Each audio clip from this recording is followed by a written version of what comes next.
ሰላማችሁ ይብዛ። እንዴት ናችሁ? ሁላችሁም ደህና ናችሁ? እግዚአብሔር ይመስገን እኔ ደህና ነኝ ያለው ክብሩ ይስፋ። አብዛኛውን ጊዜ እኛ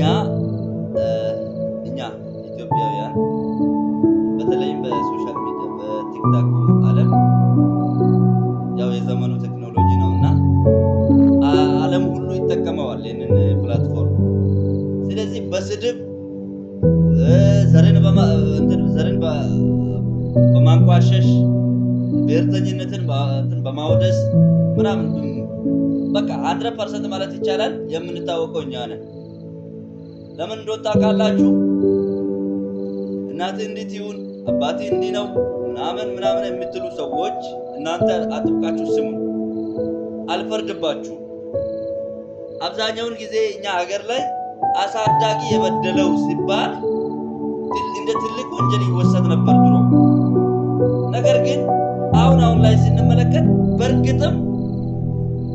በእርግጥም አሳዳጊዎቻችሁ የበደሏችሁ ሰዎች እንደሆናችሁ እርግጠኞች እየሆነን ነው። ምክንያቱም ወላጆቻችሁን ነው የምትመስሉ። በሚዲያ ደረጃ በዓለም አቀፍ ደረጃ ወላጆቻችሁ እንዴት ያሳድጓችሁ እንደነበረ እናቶቻችሁ ምን ሲሰጧችሁ እንዳሳደጓችሁ የሙሴ እናት ምግብ ብቻ አልነበረም ሲሰጠው ነበረው ምክር ትሰጠው ነበር። ያንተ አመጣጤ እንደዚህ ነው፣ የዘር ሐረጊ እንዲህ ነው፣ የአባቴ ቤተሰብ ያንተ ዘር እንዲህ ሆኖ ነው በዚህ ሀገር ላይ የሚኖረው ብላ። ስለዚህ ምናልባት ጥንቃቄ ይኑሪ፣ ስትናገር ጥንቃቄ ይኑሪ፣ ስትበላ ጥንቃቄ ይኑሪ፣ ስታድግ ጥንቃቄ ይኑሪ ብላ ስትመክረው ነው ያሳደገችው። ሙሴም ከእናቱ ምክር ፈቀቅ አላለም። ልክ የሰማውና እያደገ የሰማው ነገር ነው በህይወቱ ላይ ትልቅ ተጽዕኖ እንዲያመጣ ይረዳው። ስለዚህ እናቶቻችሁ ዛሬ ላይ ምግብ ብቻ እንደፈለጋችሁ ምግብ ብቻ እንዳገኛችሁት እንድትበሉ ዝም ብሎ ስለፈቀዱላችሁ ምግብ ብቻ መብላትን ስላወቃችሁ ማስገባትን ስላወቃችሁ ምግብ ደግሞ መግባት ብቻ አይደለም ይወጣልም ደግሞ ልክ እንደፈለጋችሁ በፈለጋችሁ ሰዓት ነው ሳትቆጣጠሩ አይደለም የምታወጡ ውስጥ ማቴሪያሉ። ልክ እንደዚሁ ነው እናንተ መሆን ካፌ የሚወጣው ቃል ካፋችሁ ስታወጡ ወንድምን ይበድል ይሆን፣ ብሔርን ይበድል ይሆን፣ መንግስትን ይበድል ይሆን ይባላል እኮ ይታሰባል። ከመናገር በፊት አስብ፣ ሁሉም ነገር ያልፋልና የሚባል አባባል አለ አይደል እንዴ? ይሄንን እንዳትገነዘቡ ያደረገው ትበላላችሁ፣ ትሸናላችሁ እና እንደዛ አይነት ህይወት ስለምትኖሩ ለእናንተ አይነት ሰዎች የሚመች ዘመን ጊዜ መጣ። እንደዚህ በጣም ቦልድ ሆናችሁ መታየትም መጋለጥም ተቻላችሁ እና ይሄ ብቻም አይደለም። እናንተ ደግሞ እነማንን አፈራችሁ?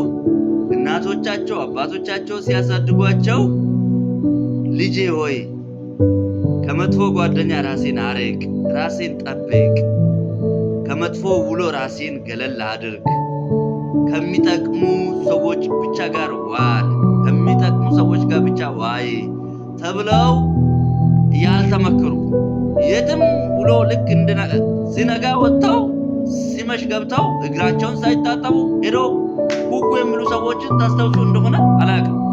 ልክ እንደነዛ የት ገባህ የት ወጣሽ ከዛሬ ከማጋ ዋልሽ ዛሬ ከማጋ ዋልክ ምናምን የማይሉ አሉ አይደል እንዴ? በጣም ፍሪደማቸው በጣም ደስ የሚልባቸው ሰዎች አሉ አይደል?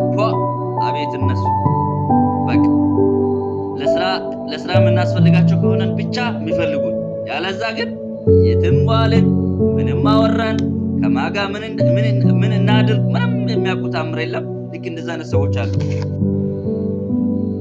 እና አቤት ታድላችሁ እዛ ቤት ያደጋችሁ ልጆች። አይ መታደል እንግዲህ እግዚአብሔር ያሳያችሁ። እንደዛ አይነት አስተዳደግ ላይ ያደጋችሁ ልጆች ደግሞ ለማን ፎሎወር ሆናችሁ? ለነዚህ ለተሳዳቢዎች የምናገሩትን ሳይመርጡ የሚበሉትን ሳይመርጡ ላደጉ ለእንደዛ አይነት በሌላ አማርኛ ምን ተብሎ ነው የሚጠሩት? ባለጌ ተብሎ ከሚጠሩ ሰዎች ጋር የነዛ እንደውም ተከታዮች ሆናችሁ ታገኛችሁ ማለት ነው። በሺዎች ስትቆጠሩ በሚሊዮን እንደዛ ሆናችሁ መገኘት እንዴት ያሳፍራል! እንዴት ያሳፍራል! ምን አይነት ሼም ነው ይሄ! ውርደት ነው እኮ ውርደት። ሰው ትምህርት በሚፈላሰፍበት ዘመን ሰው ለማህበረሰቡ ምን ይጠቅማል? አሁን እኔ ይሄን እድሜ ከደረስኩኝ ለማህበረሰቡ በምን ነው መጥቀም ያለብኝ ብሎ ነው የሚያስበው አይደል እንዴ? እንዴ ዝም ተብሎ በቃ ሾምበቆ እኮ ነው። ልክ መብቀሉ ሳይታወቅ ማደጉ የሚታወቀው። ልክ እንደዚህ ያደገን መሆን የለብንም ወዳጆች። ባካችሁ ተመለሱ፣ እረፉ።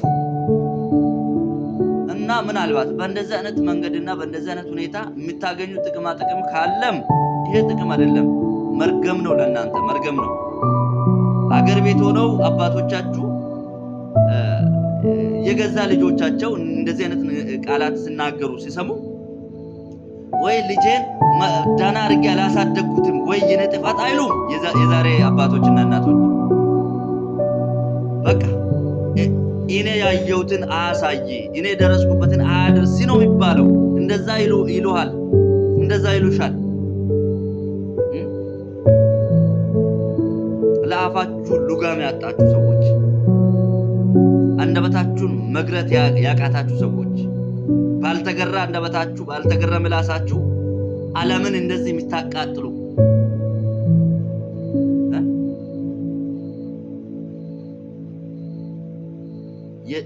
የፍጥረትን ሩጫ ያቃጥላል ነው አይደል የሚባለው? ይሄ ከአንደበት የሚወጣ ነገር አያችሁ።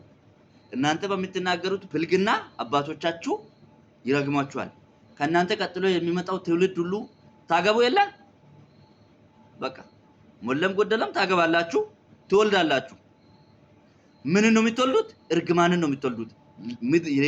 ምድርን የሚያጠፋ መልካም ስብዕና የሌለው መልካም ስነ ምግባር የሌለው ከሰው ጋር ስለመኖር ምን ማድረግ አለብኝ ብሎ የማያስብ ወይ ከአውሬ ወይ ከሰው ዘር ማይቆጠረውን አሉባልታ የሆነ አውሬ ነው የምትወልዱት።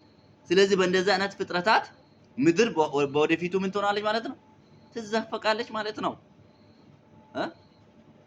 ለፈጣሪ የማይሆን ለትውልድ የማይሆን ለራሱ የማይሆን አይነት ትውልድ ታበዛላችሁ። ልክ ስለዚህ ያ ነገር ስለሚከተላችሁ ከዚህ ቃልና ከዚህ ንግግር ማምለጥ አትችሉም። ምናልባት ንግግሬ ያቆስላችሁ ይሆናል፣ ግድላችሁም ለዛሬ ነው የሚያቆስላችሁ። ነገያችሁን ግን ያክማል ከተቀበላችሁኝ። የሚቀበል ካፓሲቲ ውስጣችሁ ላይ ካለ እንደምንም አድርጋችሁ ለመቀበል ሞክሩ። ስለዚህ እንደዚህ አይነት ሰዎች ተመለሱ ብያለሁ። እንደዚህ አይነት ሰዎችን ከኋላ ሆናችሁ ልክ ምን ብዬ ነው መጠቀም አለብኝ ይሄንን ቃል እንደውም ይቅር። ስለዚህ ፎሎወር ሆናችሁ በብዙ ሺዎች እነሱን ፑሽ የምታደርጓቸው ሰዎች እንግዲህ ለእናንተ ቃላትም የለኝም። የዛሬ መልእክቴ ይሄ ነው። የተመቻችሁ ብቻ ሼር፣ ኮፒ፣ ሪፖስት አድርጉልኝ። እግዚአብሔር ይባርካችሁ። ወዳችኋለሁ። ቤተሰብ ያልሆናችሁ ቤተሰብ መሆን ትችላላችሁ። አብረን የእግዚአብሔርን ቃል እናገለግላለን። የዛሬ መልእክቴ ደግሞ ስብከትም አይደለም ትምህርትም አይደለም፣ ዘለፋ ነው። ዘለፋ ወይም ምክር ብላችሁ መውሰድ ትችላላችሁ። ለሰሚው ምክር ነው፣ ለማይሰማ ዘለፋ ነው። እንደውም ለታወረው ደግሞ ስድብ ነው። እናንተ ከየትኛው ወገን እንደሆናችሁ ባላቅም ወዳችኋለሁ። መልካም